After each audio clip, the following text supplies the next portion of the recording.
cầu cháu như chân hồn có cầu cháu cá sườn tai lộ bao nhiêu xíu thiên hùng bao nhiêu xíu thiên hùng hai triệu về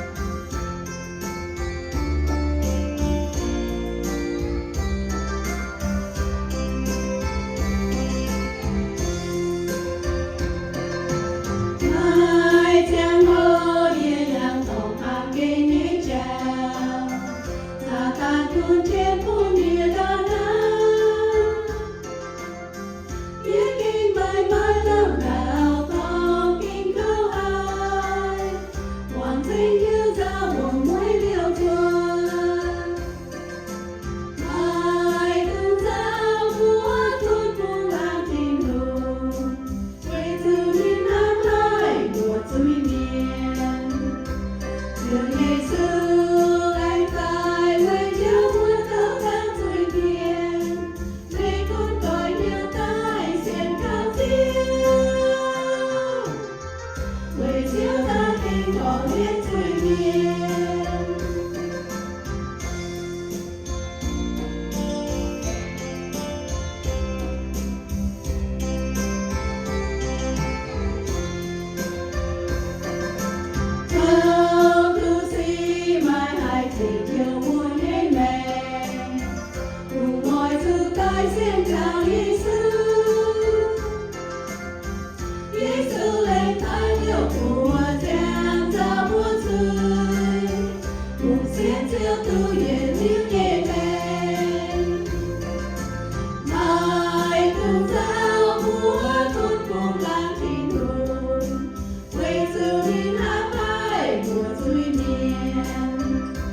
cho kênh Ghiền Mì Gõ để không bỏ lỡ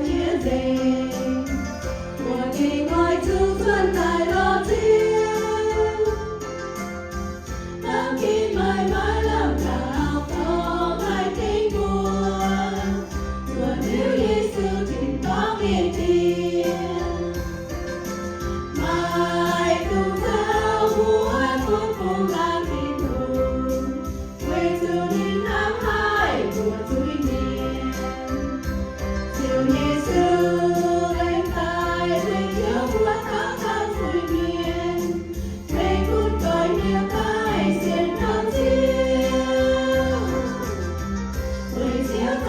video hấp dẫn